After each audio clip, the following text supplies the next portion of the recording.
Welcome to the banker lamp. Please enjoy the video. You start by isolating the battery, disconnect the negative terminal first to prevent shorts, then remove the positive. Once done, clean heavy corrosion with a stiff wire brush and baking soda paste to neutralize acid.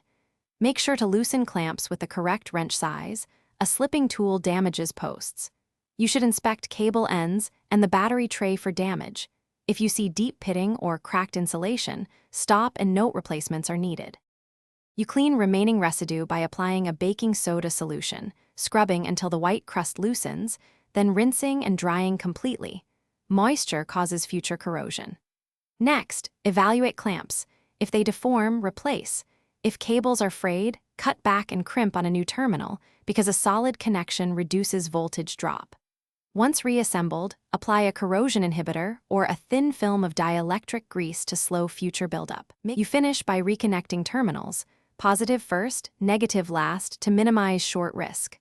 Once reconnected, test battery voltage with a multimeter. It should read about 12.6 V at rest. Tighten hold downs so the battery cannot shift and tuck wiring away from heat and moving parts. If the engine only clicks or voltage drops under load, make sure connections are spotless. Then have the battery load tested and the alternator checked. Those are common follow-ups when cleaning doesn't restore proper function.